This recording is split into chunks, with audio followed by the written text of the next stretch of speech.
पहले तो pen paper मिलेगा कि नहीं, तो पेन पेपर नहीं मिलेगा और पेन पेपर की ज़रूरत भी नहीं है। यहाँ पे हमें किसी भी टेस्ट बैटरी में पेन पेपर की ज़रूरत नहीं है। अगर आप उसे यूज़ करेंगे तो डेफिनेटली आपको उसकी दिक्कत हो जाएगी, ठीक है। तो पेन पेपर की हमें यहाँ पे कोई ज़रूरत नहीं है। अभी हम लोग क्वेश्चन करेंगे तो आप लोग वहाँ पे देखेंगे कि पेन पेपर की कोई ज़रूरत नहीं है, ठीक है फ्रेंड्स। चलिए स्टार्ट करते हैं। क्वेश्चन नंबर 11, S3 को R1 से अदला बदली करने पर उत्तर के दाएं दूसरा अंक कौन सा होगा। तो S3 की R1 से अदला बदली करेंगे बाद में, पहले देखेंगे उत्तर के दाएं दूसरा। यहाँ पे देखो के है, के दाएं दूसरा कौन सा होगा। तो उत्तर कौन सा रहा, ये रहा उत्तर, और इसके दाएं दूसरा। तो यहाँ पे फ्रेंड्स दाएं का मतलब आप लोगों को पता ही होगा कि दाएं का मतलब होता है राइट। तो उत्तर हमारा रहा ये, और दाएं दूसरा मतलब राइट। डायरेक्शन के लिए फ्रेंड्स सेंटर पे बैठेंगे और इस साइड में देखेंगे तो हमारा राइट किधर होगा, इधर, और लेफ़्ट होगा इधर, ऐसे डायरेक्शन देखनी है। तो राइट इधर है, राइट दूसरा देखना है, तो राइट पहला, राइट दूसरा, तो मतलब यहाँ वाला ये होगा, ठीक है। लेकिन फ्रेंड्स यहाँ पे देखो S3 को R1 से एक्सचेंज किया गया, तो हमारा M3 पे तो कोई फ़र्क ही नहीं पड़ा है, तो हमें यहाँ पे देखना ही नहीं, इससे कोई फ़र्क ही नहीं पड़ा। तो हमारा यहाँ पे M3, और अंक पूछ रहा है, यहाँ पे अंक पूछ रहा है, तो M3 में अंक कौन सा हो जाएगा, 3, ठीक है। इस तरीके से हमारा आंसर हो जाएगा 3, ठीक है। चलिए देखते हैं अगला क्वेश्चन, क्वेश्चन नंबर 12 देखते हैं। क्वेश्चन नंबर 12 में है उत्तर से घड़ी के विपरीत दिशा में जाते हुए, ठीक है। तो उत्तर से घड़ी के विपरीत दिशा में जाते हुए देख लो कि उत्तर कहाँ पे, ऊपर, और घड़ी के विपरीत दिशा में जाते हुए दक्षिण तक पहुँचना है हमें, ठीक है। तो दक्षिण तक पहुँचना उत्तर से घड़ी की विपरीत दिशा में। तो इन छोटी छोटी चीज़ों का ध्यान रखना है। जैसे विपरीत दिशा में जाना है तो हमें यहाँ ये उत्तर रहा और ये हमारा दक्षिण रहा, तो हमें विपरीत दिशा में जाना है फ्रेंड्स। तो हमें इस तरीके से ऐसे आना है, ठीक है। विपरीत दिशा में जाते दक्षिण पर पहुँचे, कौन सा अंक सबसे ज़्यादा बार आया है। तो फ्रेंड्स इसमें हमें एक चीज़ याद रखनी है कि जहाँ से हम चलते हैं और जहाँ पे हम मतलब यहाँ से चले हैं और यहाँ तक आए हैं, इन अंकों को भी हम कंसीडर करते हैं, ठीक है। तो सबसे ज़्यादा बार कौन सा अंक आया, तो इधर से देखो, नीचे से ही देख लो, 1, यहाँ पे भी 2 बार, 2, 5, 4। तो यहाँ पे क्लियर पता चल रहा है कि हमारा 1 है वो 2 बार आया है। तो क्वेश्चन नंबर 13, अच्छे क्वेश्चन आपको आगे देखने को मिलेंगे और इसी टाइप के क्वेश्चन एग्जाम में पूछे जाते हैं। यहाँ पे कह रहे हैं P5 R1 T4 S3 को मिलाते हुए चतुर्भुज बनाएं, इस चतुर्भुज में अधिकतम अंक कौन सा होगा। तो फ्रेंड्स ऐसे क्वेश्चन में हमने बताया कि चतुर्भुज हमें बनाना ही नहीं है, यहीं पे अधिकतम अंक देखना है। अंक क्या है, P5 मतलब 5, और लगाएंगे 5 आंसर। चतुर्भुज अगर बनाना है तो P5 R1 और T4 और S3 ये चतुर्भुज बना लो, यहाँ पे देख सकते हो। तो देखने की कोई ज़रूरत है नहीं, यहाँ पे आप क्लियर देख रहे होंगे कि ये P5 है वो सबसे अंक ज़्यादा है। चलिए देखते हैं अगला क्वेश्चन। अगला क्वेश्चन देखते हैं 14, 1 मिनट, ओके। 14 क्वेश्चन देखते हैं। उत्तर से दक्षिण तक पहुँचें, उत्तर से दक्षिण तक पहुँचें मतलब उत्तर हमारा रहा ये, दक्षिण तक पहुँचें। M1 के पहले पहला अंक कौन सा होगा।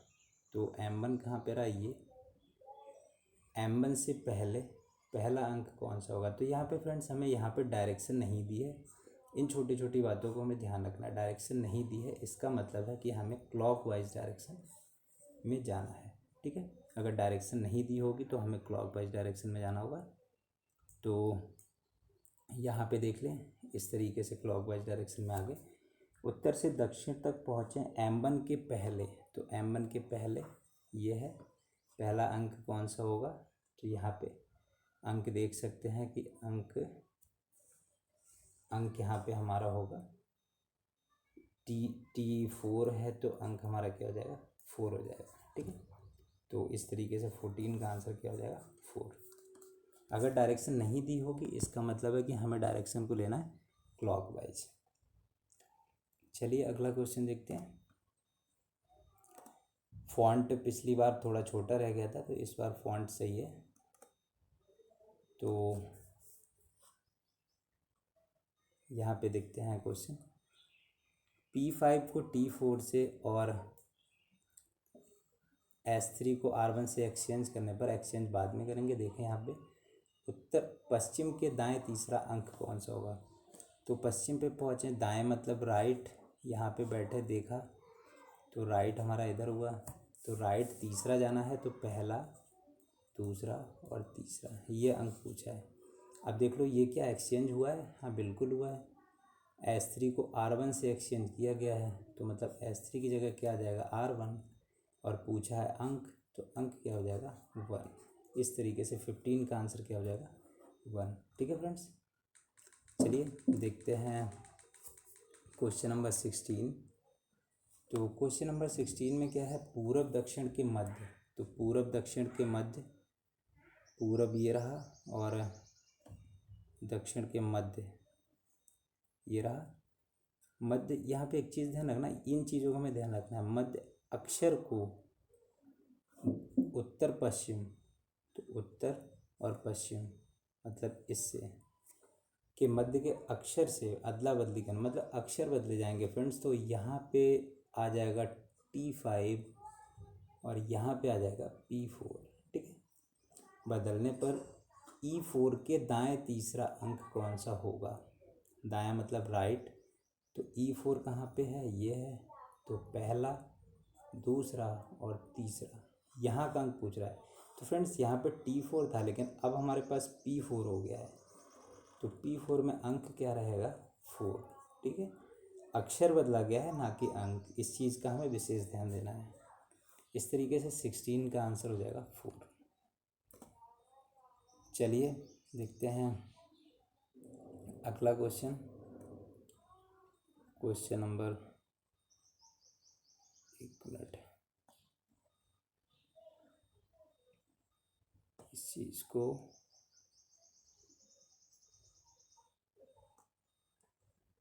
अब ठीक है। चलिए देखते हैं क्वेश्चन नंबर 17 क्वेश्चन में देखते हैं कि M4 को S2, S2 को M3, M3 को M1 से मिलाने पर एक त्रिभुज बनता है, उस त्रिभुज में अधिकतम अंक कौन सा है। तो फ्रेंड्स अधिकतम अंक की बात आएगी तो हम अधिकतम अंक डायरेक्टली यहीं देख लेंगे कि कौन सा अधिकतम अंक है, 3 अधिकतम अंक है, तो आंसर डायरेक्ट कर देंगे 3। ठीक है, लेकिन चलो अब त्रिभुज भी बना लेते हैं। M1 को S2, तो M1 कहाँ पे रहा, ये रहा, M1 को S2 और S2 को M3 ये रहा, और M3 को M1, ये त्रिभुज रहा। तो फ्रेंड त्रिभुज के शीर्ष के लिए हमने बताया था कि त्रिभुज, पहली बात तो यहाँ पे शीर्ष पूछे नहीं, अधिकतम अंक पूछा है, तो डायरेक्ट यहाँ पे इस पे देख लो, इसमें अधिकतम कौन सा है, 3 अधिकतम है, तो 3 क्या हो जाएगा, आंसर हो जाएगा। लेकिन यहाँ पे शीर्ष अगर पूछे तो हमेशा हमें ध्यान रखना है कि जो दो भुजाएं बराबर हों, जैसे ये साइड्स इक्वल हैं, तो ये वाला हमेशा क्या होगा, शीर्ष होगा। ठीक है, इस चीज़ का बिल्कुल डाउट नहीं रखना है। चलिए देखते हैं क्वेश्चन नंबर 18। M1 से घड़ी की दिशा में चलकर M3 तक पहुँचे, तो M1 रहा ये, M3 रहा ये। घड़ी की दिशा में चलना फ्रेंड्स, घड़ी की सुई ऐसे घूमती है और यहाँ पे आ गई। ठीक है, आने पर बीच का अंक कौन सा होगा, तो फ्रेंड इनके बीच का अंक कौन सा होगा, तो बीच का अंक देख लो, 1 2 3 4 5 6 7 है, तो चौथा होगा 1 2 3 4, ये वाला होगा। एक आइडिया ये भी है कि यहाँ पे देखो कि इन दोनों के बीच में यहाँ पे अंक कौन सा, ये है, तो जस्ट इसके अपोजिट वाला ही इनके बीच का होगा, मतलब P5 होगा। तो इस तरीके से मतलब 17 का आंसर हमारा क्या हो जाएगा, 3 हो जाएगा, नहीं 18 का आंसर क्या हो जाएगा, 5 हो जाएगा। ठीक है, चलिए देखते हैं क्वेश्चन 19। तो यहाँ पे देखते हैं, उत्तर से घड़ी की दिशा में चलते हुए दक्षिण पर पहुँच जाएंगे, घड़ी की दिशा में पहुँचना है, लो पहुँच गए, दक्षिण में पहुँचे। इस क्रम में कौन सा अक्षर सबसे ज़्यादा बार आया है, उस अक्षर के मध्य का अंक कौन सा होगा। तो अक्षर देखना है फ्रेंड्स, यहाँ पे ESMTM, M सबसे ज़्यादा बार आया 2 बार, तो इनके बीच उस अक्षर के मध्य अंक कौन सा होगा। तो इनके बीच में तो अंक ये आ रहा है फ्रेंड्स 4। लगाओ 4 आंसर और नेक्स्ट हो जाओ। ठीक है, चलिए देखते हैं लास्ट क्वेश्चन, क्वेश्चन नंबर 20। तो फॉन्ट थोड़ा सा छोटा हो गया, इसको बढ़ा लो। हाँ, अब दिख रहा होगा आप लोगों को। पूरब के सामने के अक्षर के बाएं चौथा अंक कौन सा होगा। तो सामने का फ्रेंड्स हम लोगों ने बताया था कि जब जो दिशा है मतलब डायरेक्शन है वो अंदर लिखी होगी तो सामने क्या होगा, ये वाला होगा।